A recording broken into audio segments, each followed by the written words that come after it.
პროექტი შავი ჩოხა, ქაქუცა ჩოლოყაშვილის ცხოვრების ქრონიკა, როსტომ ჩხეიძის წიგნის მიხედვით განხორციელდა აუდიო სერიალის სახით. თბილისის მერიის, კულტურის, განათლების, სპორტისა და ახალგაზრდულ საქმეთა საქალაქო სამსახურის დაფინანსებით და ხელშეწყობით. პროექტი ეძღვნება ქაქუცა ჩოლოყაშვილის ხსოვნას და 1924 წლის ტრაგიკულ სისხლიან მოვლენებს და სახალხო ეროვნული აჯანყების 100 წლის თავს. აუდიო სერიალი მომზადდა შემეცნებით საგანმანათლებლო პროექტის რადიო კინოს ფარგლებში სტუდია კოცის ბაზაზე.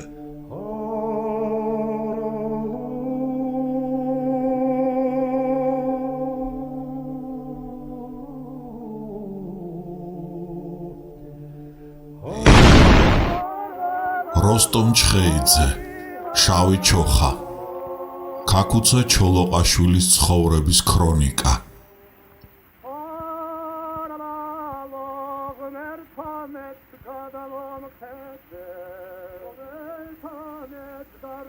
თავი მეოთხე.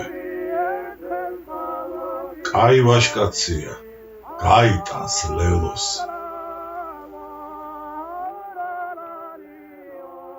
თუ კარგახნის წინათ პოლიტიკის ასპარეზ გამოცლილმა ელიზბარ ერისთავმა მოჰკიდა ხელი მეწარმეობას, ამჟამად ქაქუცა ჩოლოყაშვილი ერთდროულად უნდა შებმოდა აჯანყებისათვის მზადებისა და ვაჭრობის უღელს. ვინაცალა წარმოკავშირის ახალი განყოფილების გახსნა და საქმის აწყობა. რაც მოსალოდნელია 1832 წლის შეთქმულების მთავარსარდალივით წარმატებით დაეგვირგვინებინა და ამ სარბიელზეც დაემტკიცებინა თავისი იშვიათი უნარით და ქართველთა ზოგადი ძალღონეც ეკონომიკის მოსაწესრიგებლად და ასაყვავებლად. თავარია, ასე რომ გაეხარდა დავით ვაჩნაძის შეთავაზება, თითქოს მეგობარი მის გულში მჯდარიყოს და ჯერაც აბურდული ფიქრისათვის სადინარი მიეცეს. მე თვითონ ჩამოვალ ფურგონითო. ვინმეს გამოგზავნას კი არ აპირებს, საკუთარი ხელით სურს საქონლის გადაზიდვა, თორემ ვიდრე ის დაბრუნდებოდეს, რა მოათმენინებს და ვინიცის უკანაც გამოედევნოს. რუსების განდევნის შემდეგ კი იქნებ სულად შერჩეს და შერჩეს წარმოკავშირს, მისი წვლილითაც მოძლიერებულს.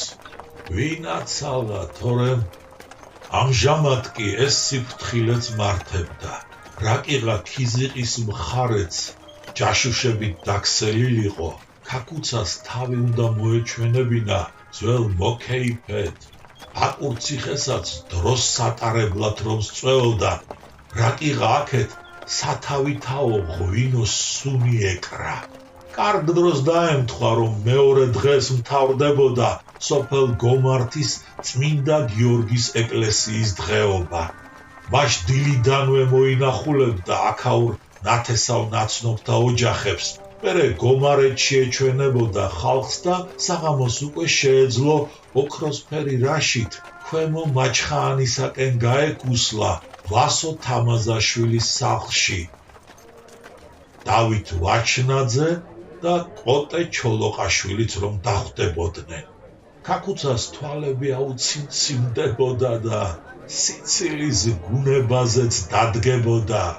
ბატონი ბრძანდებით, ქეიფი და ცხენოსნობა ჩემი მუდმივი თანამგზავრნი არიან, მით უფრო როცა უნდა ვიომოთ, გავიმარჯვოთ ან დავიხოცმეთ.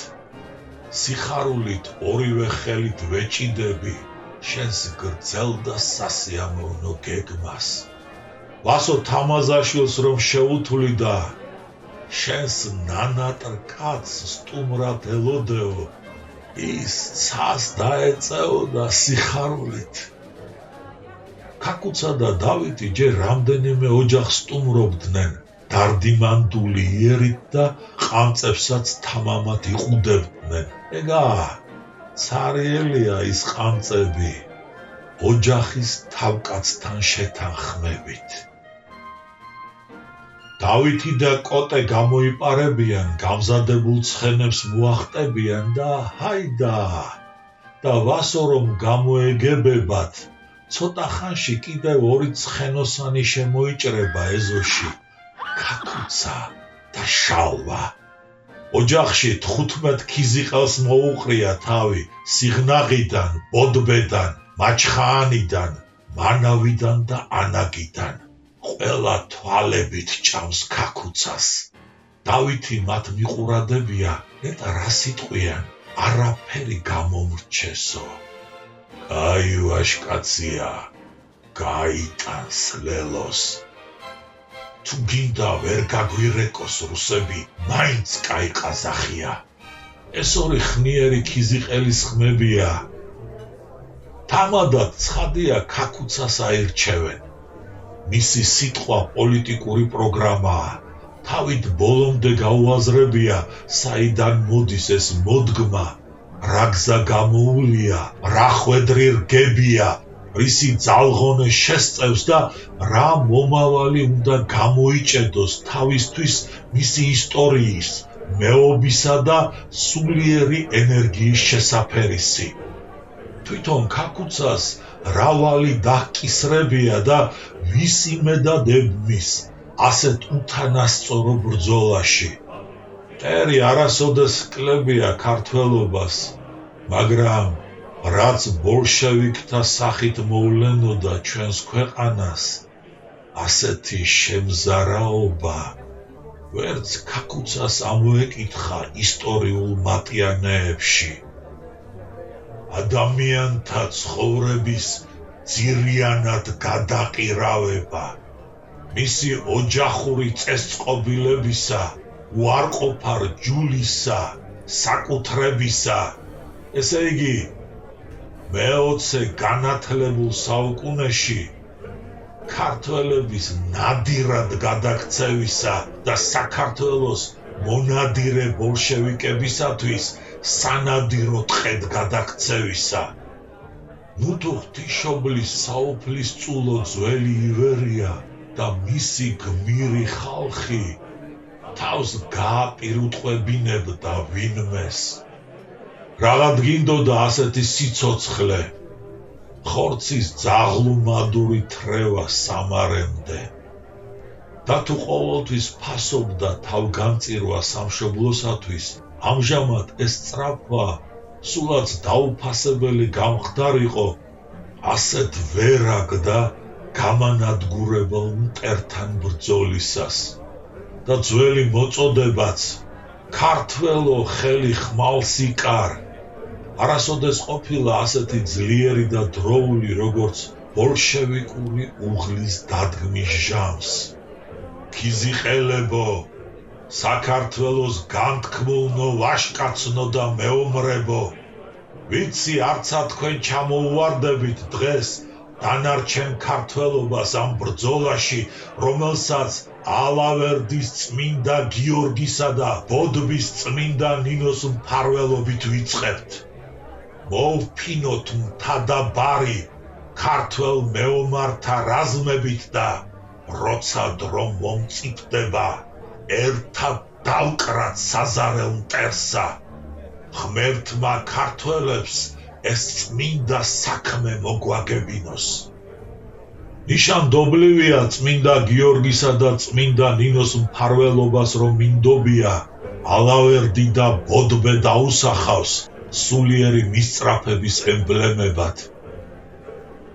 მისი თანამებრძოლების შეფიცვის რიტუალის დღედ აღდგომა შეირჩეოდა.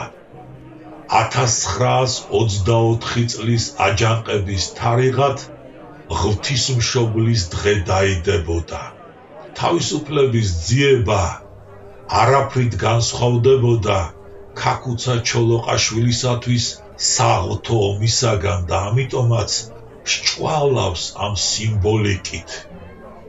საბოლოოდ კი აგვისტო-სექტემბრის ტრაგედია შიომღვიმის მეტაფორულ სახეშიც განივთდება და მომავლის ნუგეშსაც ეს სიმბოლო იტვირთებს. ჯაყოს ხიზნების ფინალური ფრაზის წყალობით ასე რიგად გაკვირვებული და განზოგადებული. როცა დრო მომწიფდებაო. სულ სწრაფობა არც არასოდეს გამოუჩენია ქაქუცას, არც პარტიზანული ბრძოლის დაწყებისას და არც დაპირისპირების უკიდურესი გამწვავებისათვის საბჭოთა ხელისუფლებასთან. სასტიკ დევნაში რომ მოაყოლებდნენ, თავზე ხელაღებულობა, სულ სწრაფობად ანკი როდის თქმულა, შესაფერის დროს ელოდა.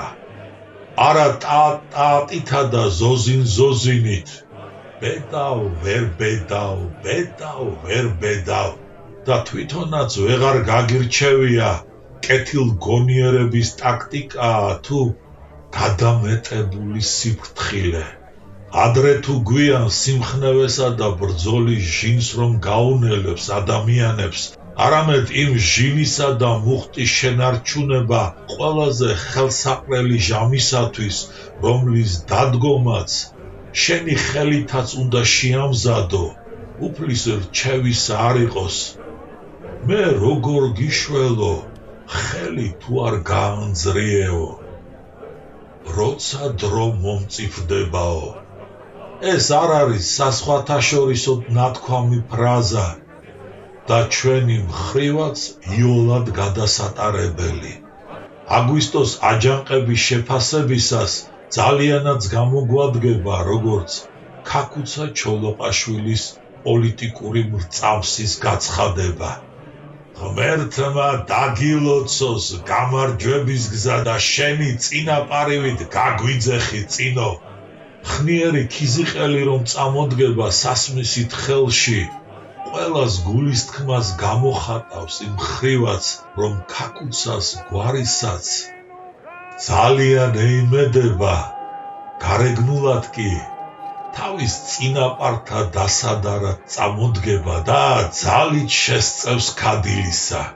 მართალია მტერი ძალოვანიცაა და ფლიდიც, შინაც გრევს ძმის წინააღმდეგ, ძმის ამხედრებით და გარედანაც რკალად შემოგრტყმია, მაგრამ რა ვქნათ?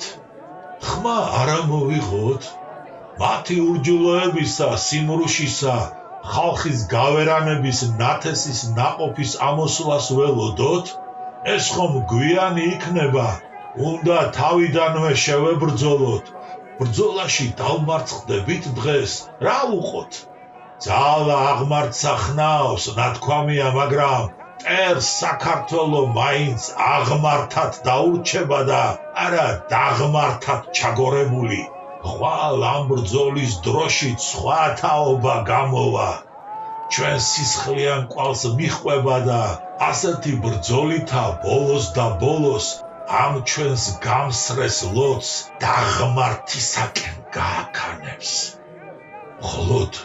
ხოლოდ ნუ ავჩქარდებით. მოვიქცეთ დინჯად. დავალაგოთ მწყობრად ჩვენი ძალები. სადაც საჭიროა ხერხი მოვიშველიოთ. სადაც არასჯობს შებმა, დროებით გავეცალოთ და მცირე ქართველების ძალები დავზოგოთ, მაგრამ იარაღი კი არ დავყაროთ და ეს ანდერძი ჩვენს შთამომავლობასაც გადავცეთ. და რა კი ბოდბეს სავანის ძირში იმყოფებოდნენ, ძალდაუტანებლად გაუჩნდებოდა წმინდა ნინოს სიმბოლიკის ასოციაცია ვაზის ჯვრისა და ქაქუცა ჩოლოყაშვილს სულიერების ნათელში სწორედ ამ იერით იხილავდა, თუ როგორ მიუძღოდა მებრძოლებს ვაზის ჯვრით ხელში. ისეთი მჭევრი სიტყვაა იმ ძაფრი ეროვნული შეგნებით გამსჭვალული. იქნებ ეჭვიც გაგიჩნდეს, თვითონ დავით ვაჩნაძე ხომ არ გამოწყობილა ხნიერი ქიზიყელის სამოსში და თავის მაგივრად მას ხომ არ ალაპარაკებს, როგორც ილია ჭავჭავაძე მათქმევინა საკუთარი სათქმელი ლელდღუნიასო. მაგრამ მგზავრის წერილები ბელეტრიზებული ნარკვევია და მისი ჟანრული თავისებურება არ აბორკავდა ილიას. მაინც და მაინც დოკუმენტური სიზუსტით აღედგინა სამშობლოში დაბრუნების სურათები. დავით ვაჩნაძის მემუარული ჩანაწერები კი მტკიცედ მიჰყვება დოკუმენტურობის სადინარს, რადგანაც ავტორისათვის წარმოუდგენელია განზრახ გადაასხვაფეროს რაიმე და თუმც მეხსიერება სიტყვით ვერ შემოინახავს იმ სადღეგრძელოსა თუ პოლიტიკურ გამოსვლას და გარკვეულ ყალიბში თვითონ მოაქცევდა, შინაარსი უთუოდ მიუდგომლადაა გადმოტანილი ისევე როგორც ქაქუცას საპროგრამო სიტყვისა და კიდევ ერთხელ ვრწმუნდებით, რაოდენ ყოფილა გამჯდარი ხალხში სახელმწიფოებრივი ცნობიერება, ილიასა და მისი დასის წყალობით და კიდევ ახალი თაობის, არჩილ ჯორჯაძის მეთაურობით და კიდევ იმ სუფრაზე ვინც შეკრებილა და მათ გარდა უამრავ ადამიანს ეს ცნობიერება აერთიანებდა და თუმც ყველა ერთნაირი დახვეწილობით და ოქროპირობით გამოთქვამდა თავის პოლიტიკურ მრწამს, საერთო ჯაჭვში ისევე ჩაბმულიყვნენ, თითქოს სამყაროს შვილები არიან და ერთიან ცნობიერებას მოწყვეტა ვერც წარმოუდგენიათო. ისე მოგონებათაა მონაკვეთს რომ ჩაიკითხავ, ისეთი შთაბეჭდილება გაგიჩნდება თითქოს გრიგოლ რობაქიძის რომანი გეპყრას ხელთ, გრაალის მცველნი და მის პერსონაჟთა მიერ წარმოთქმულ სადღეგრძელოებს ისმენდე. ერთნაირი ფონი, ერთნაირი განწყობილება, ერთნაირი სუფრის გადაქცევა პოლიტიკურ ასპარეზად და ჭერმეტყველებაში გამჟღავნებული არაერთი ისეთი დეტალი, მომავალი სახელმწიფოს მოწყობა აუცილებლად რომ დაისაჭიროებს. და ეს იმიტომაც, რომ ამ რომანში მკვეთრია დოკუმენტური ნაკადი, ისტორიული პერსონაჟები პირდაპირ ყოველგვარი მხატვრული ფერუმარილის გარეშე არიან გადაყვანილნი თხრობის მდინარებაში და სუფრების აღწერაც ზუსტადაა გადასული ყოფითი რეალობიდან. გრიგოლ რობაქიძეს არ სჭირდება წარმოსახვის განსაკუთრებული დაძაბვა სადღეგრძელოთა შესათხზველად. ამისათვის სავსებით კმარა კარგი მეხსიერება, რათა მოკრიბოს მგზნებარე სიტყვები და რომანში მიუჩინოს ადგილი სახელმწიფოებრივი აზროვნებისა და სულიერი გაუტეხლობის დასტურად. იქ კი აღელვებული მოხუცი ილია თავს რომ დაუკრავდა წინააღმდეგობის მოძრაობის მეთაურს, ყველა აიშლებოდა, სათითაოდ მიეახლებოდა ქაქუცას და მის წინაშე დაცლიდნენ წითელი ღვინით სავსე პატარა ჯამებს.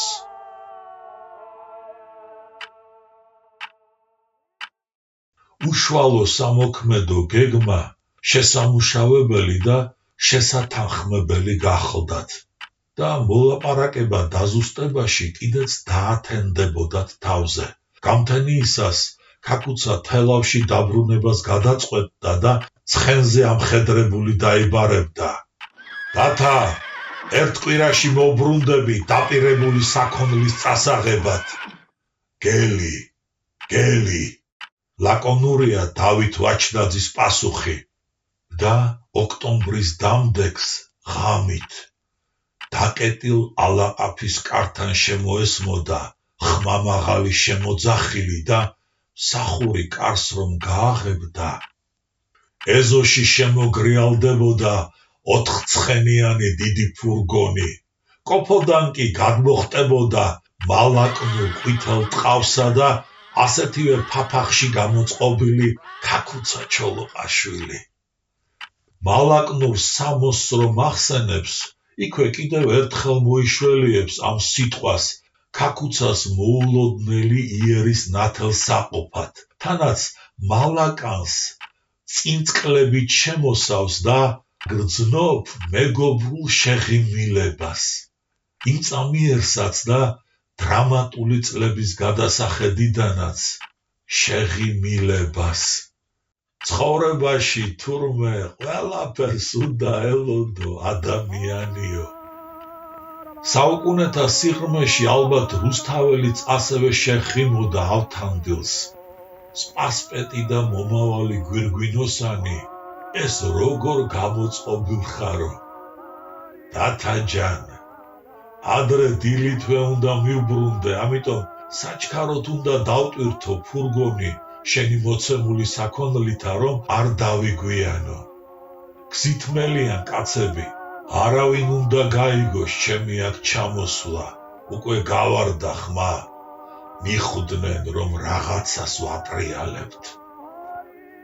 შენი ღბვაც აღარ გშველის, ვაჭრობას ასე ადვილად არ დაგიჯერებენ და ისევე დგახარ სამიზნეზე, როგორც აქამდე გადევდნენ თვალყურს და თვალთვალს აღარც კმარობენ, ისე სულ უფრო ვიწროვდება რკალი.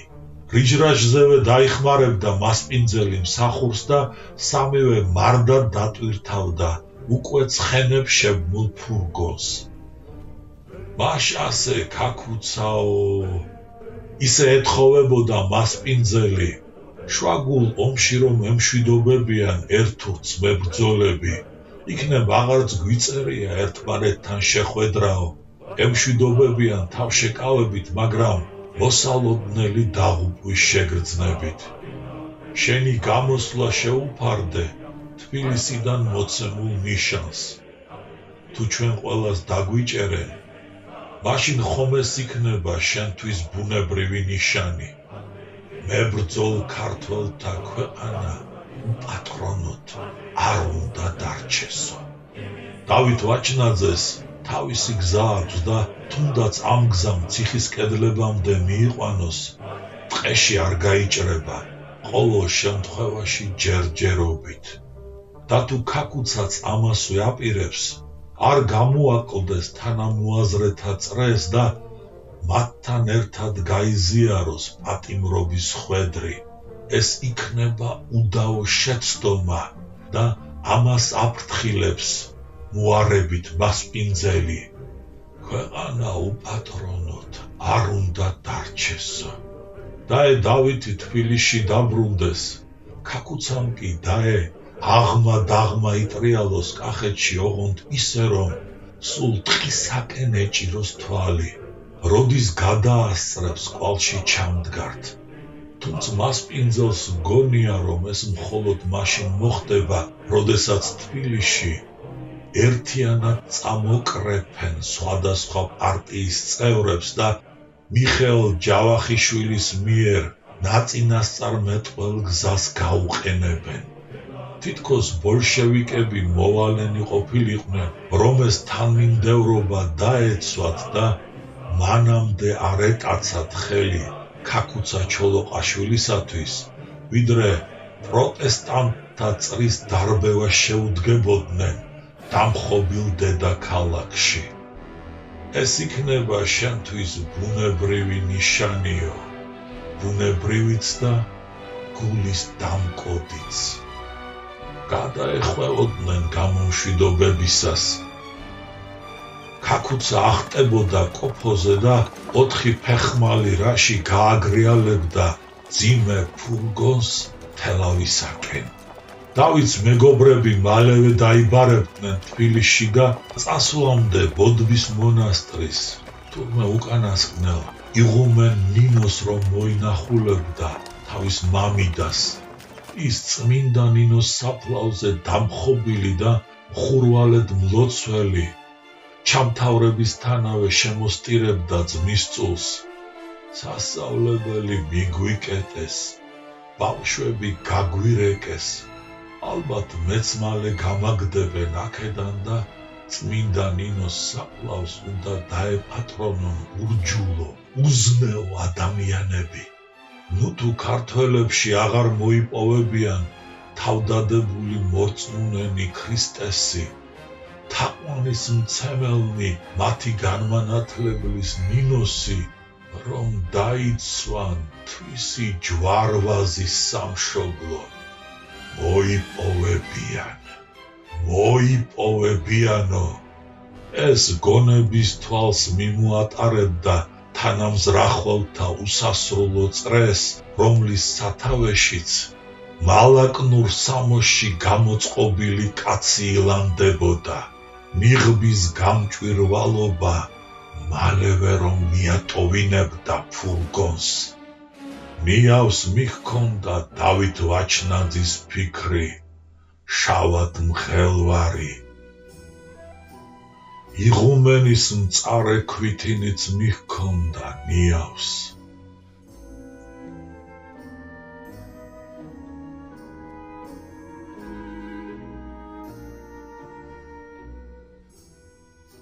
შემეცნებით საგანმანათლებლო პროექტი რადიო კინო მზადდება სტუდია კოცის ბაზაზე.